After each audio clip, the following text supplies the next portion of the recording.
আমেরিকার প্রেসিডেন্টের গাড়ির সামনেই তিনটা মরণ ফাঁদ অপেক্ষা করছে। যেমন এই মেনহোলের নিচে একটা বোম লুকানো আছে। যখন প্রেসিডেন্টের গাড়ি এই মেনহোলের উপর দিয়ে যাবে, ঠিক তখনই সেটাকে দূর থেকে রিমোট কন্ট্রোলের মাধ্যমে ব্লাস্ট করা হবে। আর কিছুটা সামনেই আরেকটা মরণ ফাঁদ তৈরি করে রাখা আছে। বিল্ডিংয়ের কয়েকতলা উপরে এক স্নাইপার ওত পেতে বসে আছে প্রেসিডেন্টকে আক্রমণ করার জন্য। এখানেই কিন্তু বিপদ শেষ না, কিছুটা সামনে আরও একটা বিপদ অপেক্ষা করছে, যেখানে কালো গ্লাসের গাড়ির ভিতর কিছু ঘাতক রকেট লঞ্চার প্রস্তুত করে রাখছে, যেটা দিয়ে সে প্রেসিডেন্টকে আক্রমণ করবে। যদিও প্রেসিডেন্টের সামনের বিপদগুলো সম্পূর্ণই কাল্পনিক, তাহলে কি মনে করছেন বাস্তবে বিপদগুলো হয় না? হরহামেশাই হয়, যা আমরা জানতেও পারি না। কেনই বা আমরা জানতে পারি না?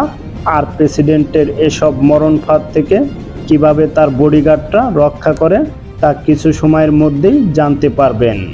প্রেসিডেন্টের গাড়ি যখন বোম সেট করা মেনহোলের কিছুটা আগে থাকে, ঠিক তখনই নিরাপত্তা রক্ষাকারী একটি গাড়ি সেই বিপজ্জনক মেনহোল পার করে গেছে, যেটাকে বলা হয় রাউট কার। এই গাড়িটি নিশ্চিত করে যে রাস্তায় কোনো বাধা বিপত্তি আছে কিনা। আর এর পিছনে থাকে বাইকে আরোহণকারী একটি দল, যাদেরকে সুইপার্স বলা হয়। সামনে থাকা গাড়িগুলোর সাথে এরাও নিশ্চিত করে যে রাস্তায় কোনো বাধা বিপত্তি আছে কিনা। ধরা যাক সামনে থাকা গাড়িগুলো বোমটিকে শনাক্ত করতে পারেনি। বাকি নিরাপত্তা গাড়িগুলোর সাথে সাথে যখন প্রেসিডেন্টের গাড়িও মেনহোলটা পার করে যায়, ঠিক তখনই এক সন্ত্রাসী রিমোট কন্ট্রোলার চাপ দেয়, কিন্তু কিছুই হলো না। এর কারণ রিমোট কন্ট্রোলারের সিগন্যাল কাজই করেনি।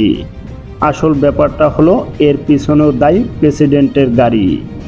এই গাড়িটা আধুনিক প্রযুক্তিতে সজ্জিত এবং এর ছাদে কিছু অ্যান্টেনা রয়েছে, যেটা দিয়ে সবসময় সিগন্যাল বের হতে থাকে, যেটাকে বলা হয় প্যারিস সিগন্যাল।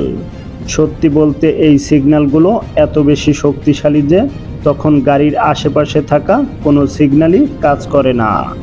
তাই তারা খুব সহজেই প্রেসিডেন্টকে নিয়ে এই প্রথম বিপদটা পার হয়ে যায়। কিন্তু এর সামনেই রয়েছে এক স্নাইপার। এটা প্রথমটার তুলনায় আরও বেশি বিপজ্জনক।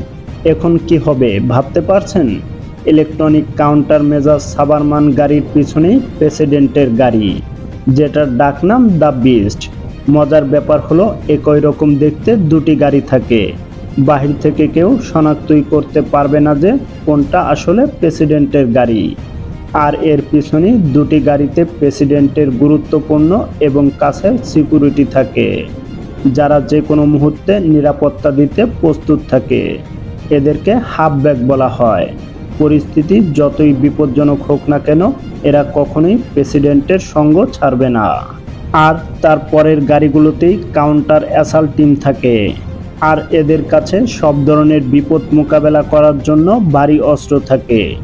এটা হামলাকারী আর প্রেসিডেন্টের মাঝে যেন একটা দেয়াল সৃষ্টি করে।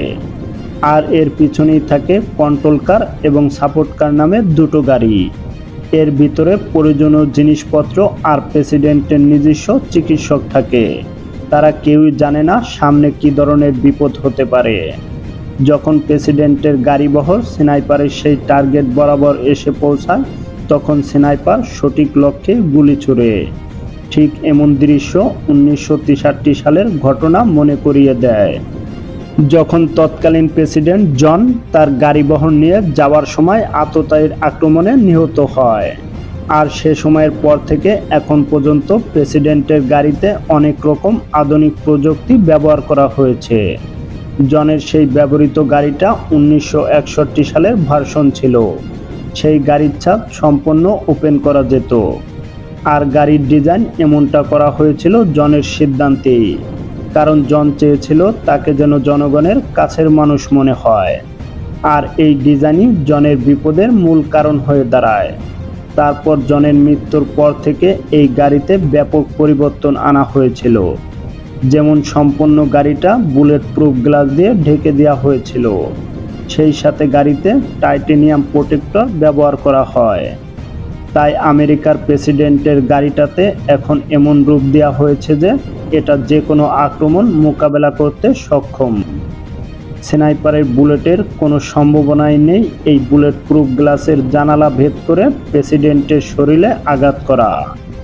বর্তমান আমেরিকার প্রেসিডেন্টের দ্য বিস্ট লিমুজিন গাড়ি ব্যবহার শুরু হয় 2018 সালে। এর তৈরিকারক কোম্পানিটি হলো জেনারেল মোটরস কোম্পানি।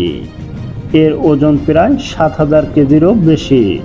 সেই সাথে যে কোনো রাসায়নিক হামলা থেকে রক্ষা করার জন্য গাড়ির ভিতরের অংশটা সম্পূর্ণ সিল করে দেওয়া আছে। এই গাড়ির দরজা 8 ইঞ্চি প্রুফ, আর গাড়ির হ্যান্ডেল একটা বাটনের সাহায্যে লক করা যায়, যাতে করে বাহির থেকে দরজা খুলে কেউ ভিতরে প্রবেশ করতে না পারে। সেই সাথে এই গাড়ির টায়ারে গুলি করলেও অনায়াসে গাড়িটি চলতে থাকবে, আর এটাকে লাক্সারিয়াস সামরিক ট্যাঙ্কও বলা যেতে পারে, কারণ এটা যে কোনো প্রতিকূল অবস্থার জন্য সবসময় সম্পূর্ণভাবে প্রস্তুত থাকে। কিন্তু আমাদের এই ভিডিওর সবচেয়ে বড় বিপদ আর কিছুটা সামনেই অপেক্ষা করছে। মাত্র 2 ব্লক সামনে একটা গাড়ির ভিতরে রকেট লঞ্চার নিয়ে অপেক্ষা করছে একজন আততায়ী। প্রেসিডেন্টের গাড়ির সাথে বড় বড় 2টি গাড়ি থাকে, এগুলো সাধারণত সাংবাদিকদের জন্য, যাদেরকে প্যারেজ বলা হয়। আর এর পিছনের গাড়িটির নাম আইডি কার। এর কাজ হলো প্রেসিডেন্টের আর পুরো শহরের মাঝে যোগাযোগ স্থাপন করা। আবার এর পিছনেই রয়েছে হাজার্স ম্যাটেরিয়াল মিটিগেশন ইউনিট। এটি যে কোনো বায়োলজিক্যাল, কেমিক্যাল বা নিউক্লিয়ার অ্যাটাকও প্রতিরোধ করতে সক্ষম। ছাদে এমন গোল আকৃতির গাড়িটির নাম রোড রানার। এটা পুরো বহরের কমিউনিকেশন হাব হিসেবে কাজ করে, যাতে করে প্রেসিডেন্ট সবসময় অনলাইনে থাকতে পারে, কারণ এই গাড়িটা সরাসরি ইন্টারনেট আর স্যাটেলাইটের সাথে যুক্ত থাকে। প্রেসিডেন্টের যে কোনো ধরনের কল বা ভিডিও কনফারেন্সের জন্য পুরোপুরি নির্বিচ্ছিন্নভাবে ইন্টারনেট সংযোগ দিয়ে থাকে। এই পুরো বহরের একেবারে শেষের দিকে থাকে একটি অ্যাম্বুলেন্স, যাতে করে কোনো বিপদ হলে প্রেসিডেন্টকে অ্যাম্বুলেন্স করে হসপিটালে বা নিরাপদ স্থানে নিয়ে যেতে পারে। এই পুরো বহরের সর্বশেষ গাড়ি হলো কিছু লোকাল পুলিশের গাড়ি। এরা নিশ্চিত করে যে পিছন থেকে যেন প্রেসিডেন্টের বহরে কোনো গাড়ি ভিতরে ঢুকতে না পারে। তো এভাবে প্রেসিডেন্টের গাড়ি রকেট লঞ্চারের নিকটে চলে আসে। খুব দ্রুত এক আততায়ী গাড়ি থেকে বের হয়ে প্রেসিডেন্টের দিকে রকেট লঞ্চার তাক করে। এমন পরিস্থিতিতে প্রেসিডেন্টের লিমুজিন কার আর কাউন্টার মেজাজ সাবারমান গাড়িতে বিশেষ ধরনের স্মোক গ্রেনেড থাকে। যখনই এমন পরিস্থিতি আসে, গ্রেনেডগুলো আপনা আপনিভাবে ব্লাস্ট হয়ে চারপাশে ধোঁয়ায় ঢেকে যায়। এই ধোঁয়াগুলো এমন বিশেষ কেমিক্যাল দিয়ে তৈরি যে যার কারণে আততায়ী তার লক্ষ্য ঠিক রাখতে ব্যর্থ হয়।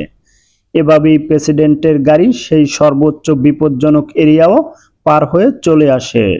শুনতে কাল্পনিক মনে হলেও আমেরিকার প্রেসিডেন্ট বা বিশ্বের বড় বড় নেতাদের সাথে এমনটা হরহামেশাই ঘটছে, যার খুব কমই মিডিয়ার সামনে প্রচার হয়।